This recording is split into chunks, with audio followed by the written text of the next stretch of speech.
Hello and welcome to dawn of coders. आज हम solve करेंगे sum of nodes on the longest path from root to leaf node. Question को समझते। Question में हमारे पास एक ट्री गिवन है। हमें क्या रिटर्न करना है? रूट से लेके लीफ तक हमारे पास जो लॉन्गेस्ट पाथ हो रहा है उसमें जितने भी नोड्स आ रही है उनके सम हमें रिटर्न करना है। अगर हमारे पास दो पाथ है जिनमें मैक्सिमम लेंथ हो रही है तो हम दोनों में से जिनका भी सम मैक्सिमम आ रहा है वो रिटर्न करेंगे। अगर इस एग्जांपल में देखें तो हमारे पास जो longest root to leaf path होगा वो ये वाला होगा। तो इसमें अगर हम सम करेंगे तो 6+1 7 + 2 9 + 4 13, तो सम 13 आएगा।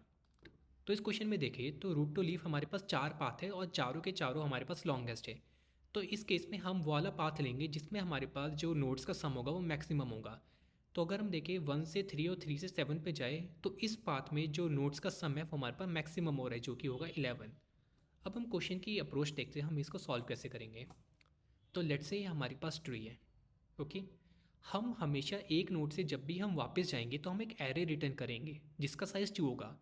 पहला एलिमेंट उसमें हमारी हाइट डिनोट करेगा और दूसरा एलिमेंट उस पाथ में जितना भी नोड का सम आया है वो डिनोट करेगा।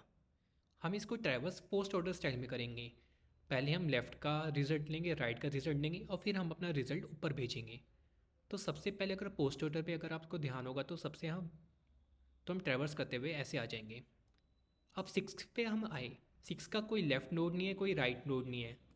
तो हम क्या करेंगे? तो हम इसका एक एरे बनाएंगे जिसमें पहली इंडेक्स क्या डिनोट करिए, इसकी हाइट। क्योंकि 6 हमारा लीफ नोड है तो इसकी हाइट अभी हम शुरुआत में 0 रखेंगे। एंड इस नोड का सम कितना होगा 6। तो ये एक एरे बनाएगा जिसका साइज 2 होगा और उसमें 0,6 डाल के ये ऊपर रिटर्न कर देगा। अब ये एरे हमारे पास 2 के पास आया है। बट हम पोस्ट ऑर्डर में ट्रैवर्स कर रहे हैं तो 2 अपने राइट का भी पहले रिजल्ट देखेगा फिर उसके बाद अपना रिजल्ट बनाएगा। तो हम दोबारा यहाँ से ट्रैवर्स करते हुए आए एंड अब 9 पे आए हैं। तो अब 9 ने क्या करा, अपना उसने भी एक एरे बनाया। क्योंकि ये लीफ नोड है तो इसने अपना साइज़ को भी 0 रखा है और अपना सम डाल के इसने एक एरे बनाया 2 लेंथ का और 7 को रिटर्न कर दिया। अब 7 का कोई भी राइट चाइल्ड नहीं है तो 7 क्या करेगा, अपने दोनों चिल्ड्रन में से जो भी उसके पास एरे आया है तो इस पर एक ही चिल्ड्रन से एरे है जो कि 0,9 है। तो इसमें ये क्या करेगा, अपने चिल्ड्रन में से जिसकी हाइट 0 है उसने +1 कर दिया क्योंकि इसकी हाइट इस समय 1 है। और अपने नोड का सम यानी 7 को इसके सेकंड इंडेक्स में ऐड करा यानी सम ऑफ नोड्स में, और इसने ये एरे फिर रिटर्न कर दिया 2 पे। अभी आपको यहाँ पे लॉजिक क्लियर होगा कि मैं कहना क्या चाहता हूँ। अब 2 पे हम देखेंगे तो 2 पे लेफ्ट चाइल्ड से आ रहा है 0,6 का एरे और राइट चाइल्ड से आ रहा है हमारे पास 1,16 का एरे। इसका मतलब क्या है, इसके पास तो चिल्ड्रन है वो 0 हाइट पे, उसका सम है 6। और ये क्या कह रहा है, इसके पास राइट साइड में जो चिल्ड्रन है उसकी हाइट 1 है, उसका सम है 16। अब हमें क्वेश्चन में क्या गिवन है, हमें मैक्सिमम पाथ लेंथ चाहिए। तो पाथ लेंथ हमारा किससे डिनोट होता है, एरे की पहली इंडेक्स से।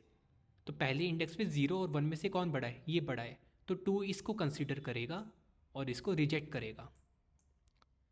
तो 2 ने क्या करा, इसको एक्सेप्ट करने के बाद इसकी जो हाइट है उसमें +1 कर दिया। अब हाइट हो गई इसकी 2 और इसके जो नोड सम है उसमें अपने नोड की भी वैल्यू ऐड कर दी और अब इसकी नोड वैल्यू हो गई 18 और ये इसने 1 को रिटर्न कर दिया।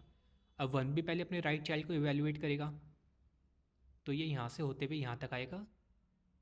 3 हमारी लीफ नोड है, सो 3 से हमारे पास एरे 0,3 रिटर्न होगा। 0 हाइट है और सम ऑफ नोड्स 3 है।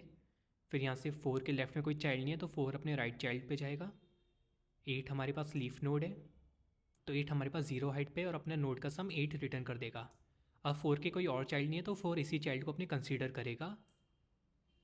तो 4 ने क्या करा, तो इसके हाइट पे इसने +1 करके अपनी हाइट बनाई तो 1 हो गई। और इसके जो नोड का सम्स आ रहा है उसमें अपने नोड की वैल्यू ऐड करके 12 हो गया। अब ये इसको 5 को रिटर्न करेगा। तो 5 के पास क्या चॉइस है, इसके लेफ्ट चाइल्ड की हाइट 0 है और राइट चाइल्ड की हाइट इसकी 1 है।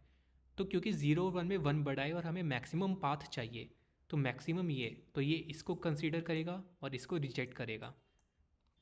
तो 5 ने इसकी हाइट में अपना +1 करके हाइट 2 हो गई और इसके जो सम ऑफ नोड्स आ रही है उसमें अपने नोड की वैल्यू ऐड करी और 17 हो गया। अब 1 के पास भी दो चॉइस आई, एक लेफ़्ट चाइल्ड आया और एक राइट चाइल्ड आया। लेफ़्ट चाइल्ड की हाइट भी 2 है और राइट चाइल्ड की हाइट भी 2 है। तो इस केस में क्या होगा, हमें दोनों में से जिसकी वैल्यू, जिसके सम ऑफ नोड्स हमारे पास मैक्सिमम होंगे हमें उसको कंसीडर करना पड़ेगा। तो इस केस में हमारे पास अगर हम देखें तो हाइट तो सेम है बट हमारे पास जो सम ऑफ नोड्स है वो 18 बड़ा है 17 से। तो हम इस बार इसको कंसीडर करेंगे और इसको रिजेक्ट करेंगे। तो 1 जब रिटर्न करेगा तो वो इसकी हाइट में +1 कर देगा, 3 हो गई। और इसके जो सम ऑफ नोड्स आए उसमें अपनी नोड की वैल्यू ऐड करेगा, तो 18 + 1 19 हो गया। एंड इसको आंसर पे रिटर्न कर देगा। तो जो हमारा आंसर होगा वो एरे की फर्स्ट इंडेक्स पे स्टोर होगा जब पूरा रिकर्शन सॉल्व हो जाएगा, जो कि 19 है।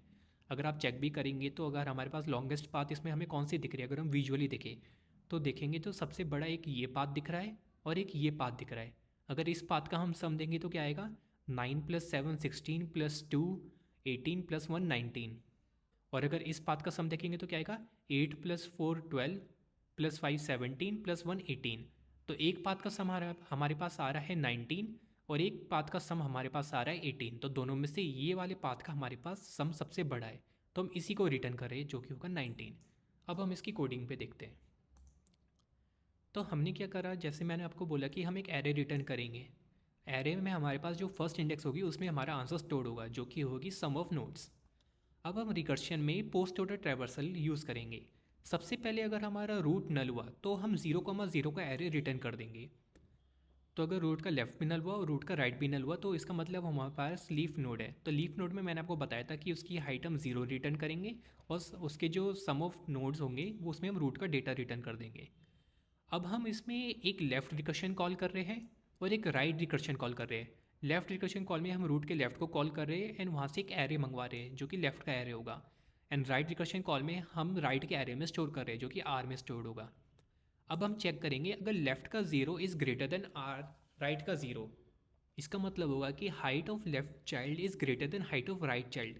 तो हम क्या करेंगे, उस हाइट में एक और +1 कर देंगे जो हमारी करंट नोड की हाइट हो जाएगी। और उसके जो सम ऑफ नोड्स हैं उसमें हम अपने नोड की वैल्यू ऐड कर देंगे एंड फिर इस एरे को रिटर्न कर देंगे। अगर हमारी दोनों की हाइट सेम हुई, मतलब लेफ़्ट चाइल्ड की भी हाइट सेम है और राइट चाइल्ड की भी हाइट सेम है, तो यानी हाइट में तो सिर्फ हम +1 करेंगे, तो हम लेफ़्ट वाली को कंसीडर कर रहे हैं। और जब हम सम ऑफ नोड्स चेक कर रहे हैं तो सम ऑफ नोड्स में हम क्या करेंगे, दोनों में से लेफ़्ट और राइट चाइल्ड में से जिसका सम ऑफ नोड ज़्यादा आ रहा है, जो मैंने आपको वहाँ पे कंपेयर करके बताया था, हम उसको कंसीडर करेंगे एंड रूट की वैल्यू को उसमें ऐड कर देंगे, फिर हम उसको रिटर्न कर देंगे। ओके। अब एल्स केस क्या होगा, अगर हमारी लेफ़्ट चाइल्ड की जो हाइट है वो राइट चाइल्ड की हाइट से कम हुई, तब हम राइट चाइल्ड को कंसीडर करेंगे। तो उसकी हमने हाइट सबसे पहले +1 कर दी क्योंकि हमारे रूट पे एक हाइट +1 हो जाती है। एंड उसमें जो हमारे पास सम ऑफ नोड्स आ रहा है अभी तक, उसमें हम अपनी नोड की वैल्यू ऐड कर देंगे एंड इसको रिटर्न कर देंगे। So let's submit it. So code is working fine. Thanks for watching this video. If you want more such content then please like, comment and subscribe my channel Down of Coders. And there is one more update for you all. If you are preparing for the placements then I am providing free demo interviews for you all. So DM me on my Instagram or Twitter or comment interested in this video. In this demo interview you will gain great insights, what important things you need to keep in mind while giving interviews for your dream company.